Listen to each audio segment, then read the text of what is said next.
మనం ఏందో ఆగమాగమై ఎగిరితపడి కింద మీద అయ్యే అవసరం లేదు.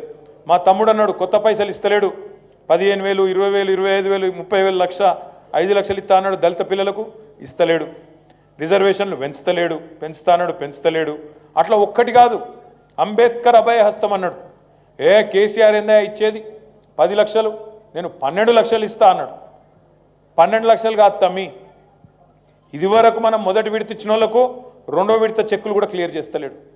మనము 7,000 మంది పిల్లలకు బాబాసాహెబ్ అంబేద్కర్ గారి పేరు మీద, మహాత్మా జ్యోతిబా ఫూలే పేరు మీద, మౌలానా అబుల్ కలాం ఆజాద్ పేరు మీద మనం స్కాలర్షిప్లు పెట్టి విదేశీ విద్య కోసం 20 లక్షల రూపాయల చొప్పున 7,000 మంది పిల్లల్ని మన ప్రభుత్వంలో బయటికి పంపించినాం.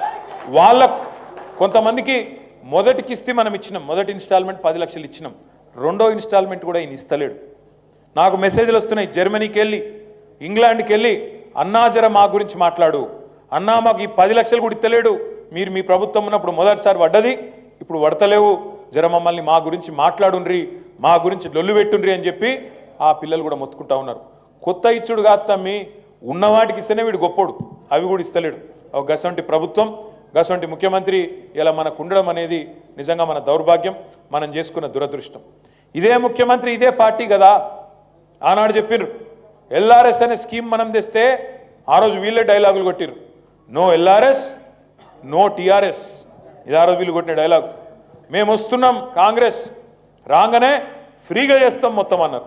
ఇలా సిగ్గు లేకుండా, నీతి లేకుండా, నిజాయితీ లేకుండా ఇచ్చిన మాటను తుంగలో దొక్కి రాష్ట్ర వ్యాప్తంగా ఎల్ఆర్ఎస్ మేళాలు పెట్టి, మనం ఈ వరంగల్ కార్పొరేషన్లో కూడా ఎల్ఆర్ఎస్ మేళాలు పెట్టి ఇలా పేదలను, మధ్యతరగతి ప్రజలను, దిగువ మధ్యతరగతి ప్రజలను, పేదవాళ్ళను పీడించుకొని జలగల్లాగా వాళ్ళ నుంచి రక్తం పీల్చే ప్రయత్నం చేస్తూ ఉన్నారు. అంటే ఇచ్చిన ఒక్క మాట ఒక్కటంటే ఒక్కటి కూడా నిలుపుకునే ముఖం కాదు వీళ్ళది. వచ్చిన కాడికెళ్ళి ఒకటే పనులు ఉన్నారు వీళ్ళు బిజీగా. 10 ఏళ్ళు అధికారంలో లేరు కదా, రావుమంటున్నారు. ఇవాళ చిట్టినాయుడు ఒక దిక్కు, వాళ్ళ అన్నదమ్ములు ఇంకో దిక్కు, మంత్రులు ఒక దిక్కు, ఎక్కడోడక్కడ దోపిడిలో పడ్డారు. భయంకరమైన దోపిడి అంటే మామూలు దోపిడి కాదు. ముఖ్యమంత్రి అమెరికా పోతే ముఖ్యమంత్రి తమ్ముడు జగదీష్ రెడ్డి అని ఆయన ముఖ్యమంత్రితోని ఒప్పందం కుదుర్చుకుంటాడు. ఏంటిది, నేను తెలంగాణలో 1000 కోట్ల పెట్టుబడి పెడతా అని ముఖ్యమంత్రి గారితోని, ముఖ్యమంత్రి సోదరుడు స్వచ్ఛ బయో అనే కంపెనీ నేను పెడతా అని 1000 కోట్ల పెట్టుబడి అట, అక్కడ ఆయన ఒప్పందం కుదుర్చుకుంటాడు. ఏడికెళ్ళి వచ్చినాయి సడన్గా 1000 కోట్లు?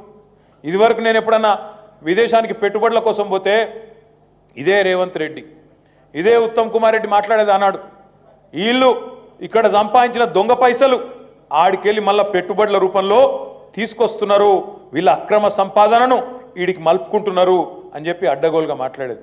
ఇలా నేను అడుగుతున్నా రేవంత్ రెడ్డి, ఇదివరకు లేని 1000 కోట్లు నీ అన్నగానికి సడన్గా ఏడికెళ్ళి వచ్చినాయి? ఏడికేళ్ళు సంపాదించి 1000 కోట్లు తెలంగాణలో పెట్టుబడి పెడతా అని ముందుకొస్తున్నాడు, ఇది గమనిస్తలేమనుకుంటున్నావా? నీ బావమరిది సృజన్ రెడ్డి 2 కోట్ల ఆదాయం ఉన్న కంపెనీ, అది 2 కోట్ల లాభం ఉన్న కంపెనీ. ఆ కంపెనీకి 1137 కోట్ల అమృత్ అంటే కేంద్ర ప్రభుత్వ స్కీమ్, మున్సిపాలిటీలల్లో మంచి ఇల్లు మురికి నీళ్ళ వ్యవస్థను సరిగ్గా చేసేందుకు కేంద్ర ప్రభుత్వం ఇచ్చిన నిధులు 8,888 కోట్ల మొత్తం టెండర్లు పిలిచి అందులో నీ బామ్మర్దికి 1137 కోట్లు ఇచ్చి ఇవాళ 2 కోట్ల లాభం ఉన్న కంపెనీ పోయిన సంవత్సరం ఆ కంపెనీ అట 1000 కోట్ల పనిచేస్తుందట. ఇట్లా నడుస్తున్నది ఇవాళ తెలంగాణలో. స్వైర విహారం, ముఖ్యమంత్రి కుటుంబ సభ్యులు ఇవాళ స్వైర విహారం చేస్తూ ఉన్నారు. అందుకే నేను అనేది, మనం టెన్షన్ పడే అవసరం లేదు. ఇప్పటికే ప్రజలు మీరు చూస్తున్నారు, సోషల్ మీడియాలో ప్రజలు మొత్తుకుంటున్నారు, అన్నా కేసీఆర్ అన్నా ఎక్కడున్నావు, నువ్వు రావాలే, మాకు అండగా నిలబడాలనే మాట ఇవాళ వినబడుతున్నది. ఎక్కువ రోజులు లేదు, రైతులు మరలబడే రోజు ఎక్కువ దూరం లేదు. పచ్చి మోసం చేసిండు రైతులను. 2 లక్షల రుణమాఫీ అన్నాడు, ఇవాళ ముఖ్యమంత్రి సొంతూరులో అయ్యిందా లేదా అని చెప్పి 2 మహిళా జర్నలిస్టులు కొండారెడ్డి పల్లికి పోతే వాళ్ళ మీద దాడి చేయించి, మహిళలను కూడా చూడకుండా సిగ్గు లేకుండా వాళ్ళ మీద కాంగ్రెస్ గుండాలతో దాడి చేయించిన దౌర్భాగ్యపు ముఖ్యమంత్రి రేవంత్ రెడ్డి. ఏం దాస్తున్నావు? గత భయం ఎందుకు నీకు? నిజంగానే 2 లక్షల రుణమాఫీ నువ్వు చెప్పినట్టు చేస్తుంటే నీ సొంతూరి కోతమంటే భయం ఏంది? నీ కొడంగల్ కోతమంటే భయం ఎందుకు? దాని మీద సమాధానం చెప్పడు. అదేవిధంగా నిన్నగాక మొన్న మన డాక్టర్ రాజయ్య గారు, డాక్టర్ ఆనంద్, డాక్టర్ సంజయ్, మన ముగ్గురు నాయకులు అసలు గాంధీ హాస్పిటల్ ఏమైతుంది, ఎంజీఎంలు ఏమైతుంది, ప్రభుత్వ ఆసుపత్రులు ఏమైతున్నది, ఎందుకు మందుల కొరత, ఎందుకు పిల్లలు చచ్చిపోతాన్రు, ఎందుకు బాలింతలు చచ్చిపోతాన్రు విషయం తెలుసుకుందామని మనోళ్ళు పోతే గేట్ కాడనే ఆయన అరెస్ట్ చేసి తీసుకొని పోయినరు. అందులో ఏం తప్పు జరగకపోతే భయం ఎందుకు నీకు? ఏం కాపాడుతున్నావు? ఎవలను కాపాడుతున్నావు? ఎవలను కాపాడే ప్రయత్నం చేస్తున్నావు? ఎందుకు సమాచారాన్ని దాస్తున్నావు? ఒక ప్రధాన ప్రతిపక్షంగా తప్పకుండా వీళ్ళని ఎక్కడికక్కడ నిలదీయాల్సిన బాధ్యత మన మీదనే ఉన్నది. నేను పెద్దలు మధుసూనాచారి గారిని, శ్రీనివాస్ రెడ్డి గారిని, అదేవిధంగా అన్న వినయ్ అన్నను, ఈ కార్యక్రమంలో పాలు పంచుకుంటున్న మా తమ్ముళ్లను, మా అక్కలను, మా చెల్లెలను, మా అన్నలను అందరినీ కోరుతా ఉన్నాం. మీరందరూ మనందరం కూడా చేయాల్సింది ఒకటే ఒక్క పని. మనము 100 కోట్ల రూపాయల అభివృద్ధికి, 1000 కోట్ల రూపాయల అభివృద్ధికి గత 10 ఏళ్లలో మీ హన్మకొండకు, వరంగల్ ఈస్ట్కు డబ్బులు శాంక్షన్ చేసినాం.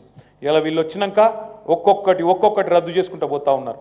ఎక్కడ ఏ జీవో రద్దయితే ఆ డివిజన్ వాళ్ళు, ఆ వార్డు వాళ్ళు, ఆ సర్కిల్ వాళ్ళు అక్కడనే కూర్చోవాలి, ధర్నా పెట్టాలి. ఇవాళ మనం వచ్చినాక మనం ఉన్న నాళ్ళు ఆ ఎంజీఎం హాస్పిటల్ మొత్తం తెలంగాణలోనే అతిపెద్ద హాస్పిటల్ వరంగల్లో, ఆ హాస్పిటల్ శరవేగంగా పరుగులు పెట్టింది. కానీ మనం దిగిపోయిన కాడికి వెళ్ళి ఎక్కడేసిన గొంగలు అక్కడ నేనట్టు అట్లే ఉన్నది. ఒక ధర్నా ప్లాన్ చేయండి మీరు, అరే వరంగల్ ఈస్ట్ నాయకులు అందరూ కలిసి ఎంజీఎం పనులను వేగవంతం చేయాలి. లేకపోతే మంత్రులను తిరగనీయం వరంగల్లా అనే స్థితి తీసుకొస్తేనే దెబ్బకు దయ్యం దిగుతుంది, పేదలకు న్యాయం జరుగుతుంది. లేకపోతే వీళ్ళు ఇష్టం ఉన్నట్టు వీళ్ళ అరాచకాలు ఇట్లే కొనసాగుతూ ఉంటాయి. నేను చూసిన ఇవాళ మీ మంత్రి గారి స్టేట్మెంట్, వరంగల్ను ఐటీ హబ్బు చేస్తాం. మీరు గబ్బు చేయకపోతే చాలు, మీరు హబ్బు చేసేంత తెలివి మీకు లేదు, మీరు గబ్బు చేయకపోతే చాలు. ఉన్న కంపెనీలు విక్తున్నాయి ఆడికెళ్ళంటే దాన్ని పట్టించుకునేవాడు లేదు. కానీ టెక్ మహీంద్రా పోయింది, మిగతా వాళ్ళు పోయేటట్టున్నారు, గది చూసే ముఖం లేదు. కానీ హబ్బు చేస్తారట వీళ్ళకు ఏం చూసి రావాలి? వీళ్ళని చూసి చిట్టినాయుడిని చూసి రావన్నా తెలంగాణకు వస్తాడా ఎవడన్నా? ఆయన 2 మాటలు మాట్లాడమని చూస్తాను నేను కూడా. ఎందుకు రావాలో తెలంగాణకు ఏమి తెలియదు. ఏదో ఇక మళ్ళీ గట్టిగా తాంత్రిక గారెల బుట్టలు పడ్డట్టు వచ్చి పడ్డరు. తెలంగాణ మీద ప్రేమ లేదు, మను లేదు, సంపాదన మీద తప్ప ఇంకో యావల్ లేదు. ఒక్క వర్గానికి, ఫలానా వర్గానికి మేము మంచి చేసినాం అని చెప్పే పరిస్థితి ఉన్నదా? మహిళలకు చేసినామని చెప్తారా? రైతులకు చేసినామని చెప్తారా? లేదా పెద్ద మనుషులు ఏమన్నారు? పెద్ద మనుషుల గురించి కేసీఆర్ 2000 ఇస్తాడు, మేము 4000 ఇస్తాం. కేసీఆర్ అవ్వకో తాతకో ఇస్తుండు, మేము ఇద్దరికి ఇస్తాం. ప్రభుత్వ ఉద్యోగులు ఉంటే వాళ్ళ తల్లిదండ్రులకు కూడా ఇస్తాం చెప్పిరా లేదా? వచ్చినాయి ఎక్కడన్నా? మరి తప్పకుండా వాళ్ళందరినీ తీసుకొని బయలుదేరుదాం. మనం కూడా ఆ పేదవాళ్ళ తరపున, ఆ పెద్దవాళ్ళ తరపున, ఎవరైతే పెద్ద మనుషులు ఉన్నారో వాళ్ళ తరపున తప్పకుండా కొట్లాడదాం. ఒక్కొక్కటిగా ఉన్నాయి చాలా కొట్లాడాల్సిన అంశాలు. ఇప్పుడు బీసీ డిక్లరేషన్లో చెప్పినారు. ఏం చెప్పినరు?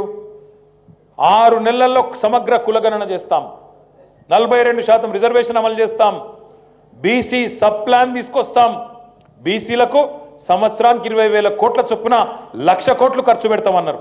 1,00,000 కోట్లు కాదు కదా, ఇప్పటివరకు 1,00,000 రూపాయలు ఇయ్యలే. ఇది వాస్తవం. మొన్న బడ్జెట్లో 20,000 కోట్లు అని చెప్పి 8,000 కోట్లు పెట్టినరు.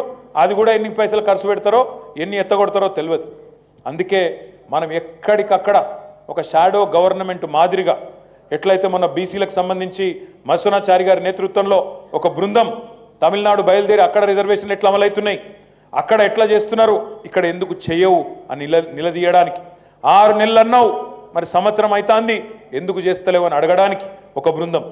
అదేవిధంగా 6 గ్యారంటీల అమలు మీద ఇంకా కొన్ని బృందాలు వేసుకుందాం. 100 రోజుల్లో చేస్తా అన్నావు మరి సంవత్సరం అయింది ఎందుకు చేస్తలేవు అని నిలదీయడానికి మరొకటి.